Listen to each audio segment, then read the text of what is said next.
What is up, guys? This is TCG Sam here, and in today's video I'm coming at you guys with a combo tutorial slash test hand video for the Invoked Shaddolls deck profile that I recently uploaded. So if you haven't checked that out already, be sure to check it out. It's uploaded on my channel.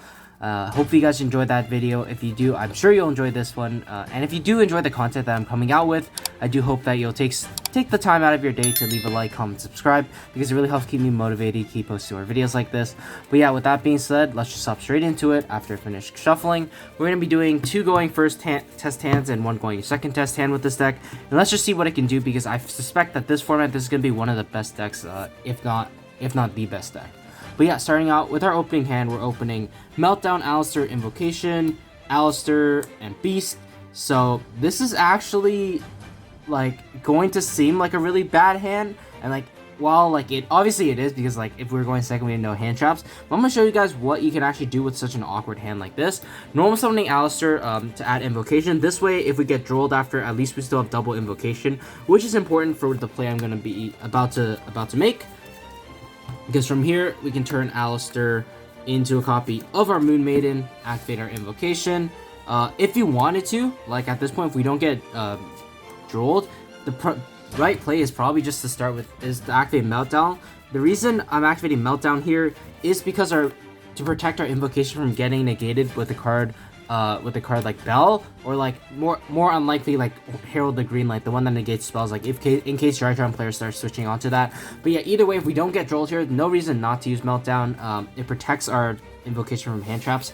But anyways, activating Invocation, banishing our 2 monsters, making our mechaba in defense mode to play around Lightning Storm, of course. Activating Invocation, shuffling itself back, adding Aleister to our hand, and from here you might be wondering, oh, what can we actually do with this kind of hand? What I'm going to do here is activate Aleister, targeting mechaba. The reason for that is to get it into the graveyard, so when we fuse again with it, with Invocation, sending Beast and banishing Aleister, it gets Aleister banished and Invocation into the graveyard, so we have a play with Invocation to add back Aleister during our next turn, since we already used Invocation. But here, we're going to be summoning a copy of our Caliga, and Caliga is a super nasty floodgate that only lets our opponent use 1 monster effect per turn, and it also only allows them to attempt to attack once per turn, which is huge. But either way, we get a Shaddoll Beast draw effect, which may or may not matter. Either way, we used our 1 monster effect this turn with Beast draw, so no matter what we draw, like it's not gonna matter. We draw Meltdown, which is actually awful, because obviously we have access to all of our Aleisters, but worst case it's a discard for mechaba as a spell card. So from here we end on a very nasty floodgate plus a mechaba negate with like obviously an invoked follow-up, be it like Algoides or Raijin or whatever, be it like probably Algoides, to be honest. But yeah, not a super exciting first test hand, but I do figure that sometimes you will be seeing awkward hands like that, where you draw like only the invoked side of your deck, no Shaddolls, other than like obviously the one. It's not really, you can still do some very interesting things with like mechaba and Caliga. Like that's still a pretty formidable board if your opponent doesn't have a card like Droplets or Dark Ruler. You're definitely still going to be able to destroy your opponent with that combo. We're shuffling up for a second test hand. Hopefully we open a little more diverse of a hand, maybe some hand trap, like some drolls, and then some Shaddolls plus some fusion spells, but we shall see. Our opening hand is Meltdown, Terraforming, Hedgehog, Droll, and Squamata. So this hand is interesting because it kind of forces us to like choose between if we want like our Shaddoll engine or if we want our invoked engine. I'm going to be showing the invoked side of the Shaddoll engine, because obviously like with the invoked side you could obviously just like add Aleister, normal Aleister, make the mechaba pass. Like that's not very exciting. And plus we have a Terraform to get an Aleister next turn, so it doesn't even really matter if we quote unquote like dump our Invocation to make what's it called? To make our Shaddoll like cards live. So what I'm going to do here is turn this into Artemis just to get a light into circulation for like Schism or for like future invoked plays to make mechaba. But here I'm actually gonna activate Invocation, fusing away the Squamata and the Hedgehog to make. We can only make Winda, unfortunately, because they are the same attribute. But here we make Winda. We're locked under 1 more special summon, of course, and then I'm gonna activate Squamata and Hedgehog effect. And then I'm going to be here. We have the option to try to set up like a Schism on our opponent's turn. And Schism actually not bad, because we're able to banish the Aleister, and that makes our invocation, well, more live because we can add back our aleister from our banish zone. So you might be thinking, oh, then we have to link off our winda, which is really bad. But here's where like a card like Shaddoll Core could have come in handy, because we could have like sent it and then like added it back with Core or whatever. But either way, from here, I believe I'm just going to go for a cop, because like from here we can turn these two into Anaconda. Anaconda can send a fusion spell, fusion away Anaconda plus whatever Shaddoll we search off a Hedgehog, while getting like the Schism back with winda, which I think I'm gonna do that actually. I'm gonna send the Schism off the Squamata. Hedgehogs and add. We can't really do much with Wendy or Falco because Anaconda locks us into that one special summon for the rest of the turn. So what I'm trying to do here is essentially just set up like a Schism for like a follow-up plays with a Fur Construct on our opponent's turn, plus another window on the board that our opponent must deal with. So yeah, that's what I'm kind of trying to go for here. Since we're not able to use like Wendy or Falco, since we're locked under special summoning, I think the only card we can realistically add is Shaddoll Beast. And I'm going to do the play I just said. Turn these two into a copy of our Verte Anaconda, affect a winda, add back Schism. Don't forget to thin out your deck with Terraforming, because you don't want to draw into like Meltdown with the Beast, because like especially since you have a way to search it already. So that's what I'm going to do. Activating the Anaconda effect, I'm going to pay 2,000. Here you can choose to send Shaddoll Fusion or else Shaddoll Fusion. In my opinion, you probably want to go for Shaddoll Fusion because you actually don't have that many Shaddoll monsters in your hand.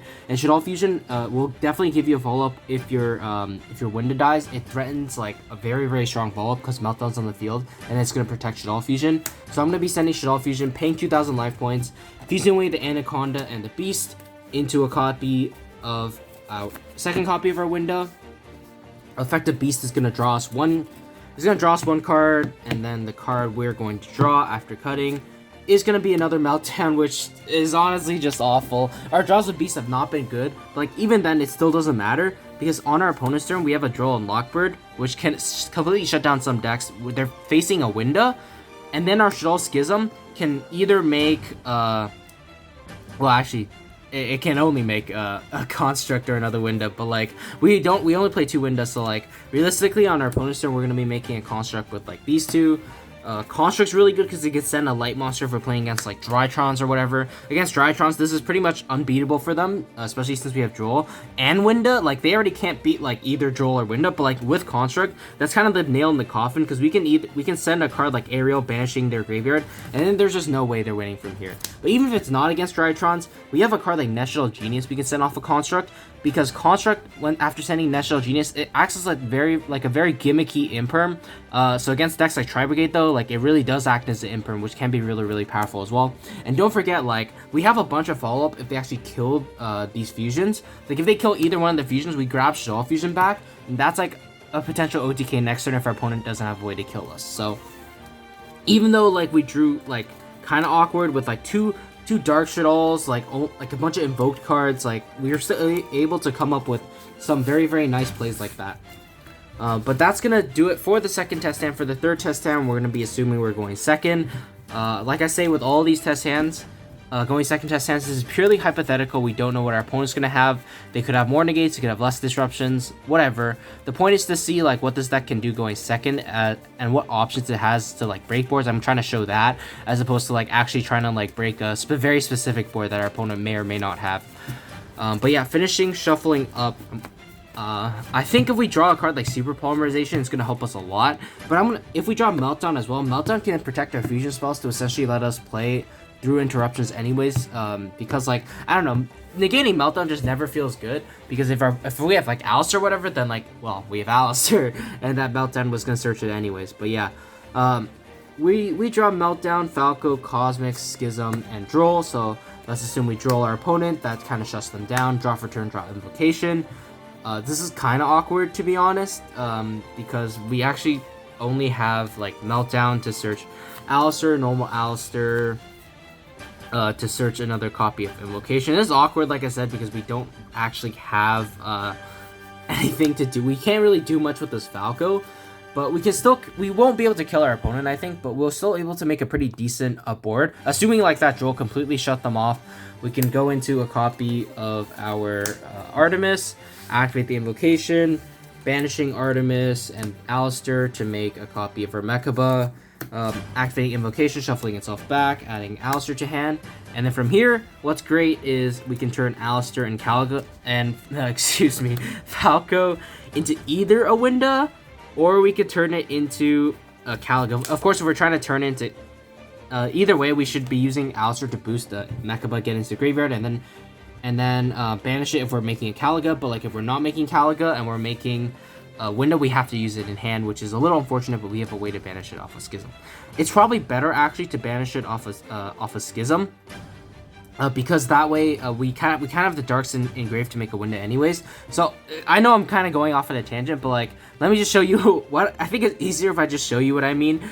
We actually have access to double Winda if you really wanted to, because we can go Winda here, set, and then attack with our guys.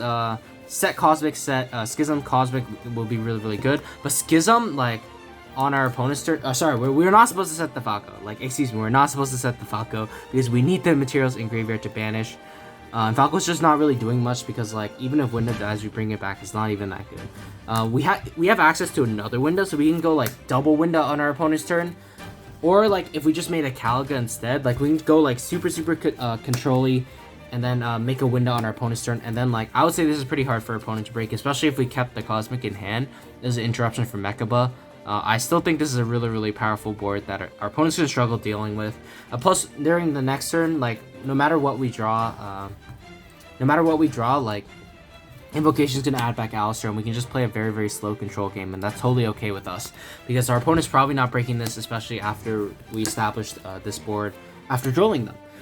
But yeah, that's gonna do it for the test hand / combo tutorial video. I know some of the hands have been awkward, but like I think that just goes to show like even with awkward hands, the set can still do like quite a bit. Like you can see, we didn't draw like a single shaddoll fusion card or super poly like during either of those test hands. We're still able to put up cards, impressive cards like Caliga, Winda on our opponent's turn, and like it's just actually insane how strong this deck is even with the awkward hands. So hopefully this, guys, if anything, has shown you how to play with those awkward hands that you may draw sometimes. Obviously I think everyone knows like the really strong combos with like Aleister plus like shaddoll fusion and like 2 shadolls or whatever. That's like a really strong combo. But if you open awkward hands like I did, hopefully I was able to show you guys how to play through them. But yeah, with that being said, hopefully you guys enjoyed the video. If you did, leave a like, comment, subscribe. One more thing, if you guys haven't checked it out already, in my virtual world deck profile or test hand video, I show off some sick new sleeves that I got from Your Playmat. So if you're interested in getting your own custom sleeves or playmat, or even mouse pads or tabletop mats, then be sure to check out Your Playmat using my affiliate link in the description below for 10% off your entire order, while helping to support the channel, which I would greatly appreciate. But if you guys are interested in that, once again, check out the affiliate link in the description below. But with that being said, hopefully you guys enjoyed the video, and I will see you guys soon. Take care.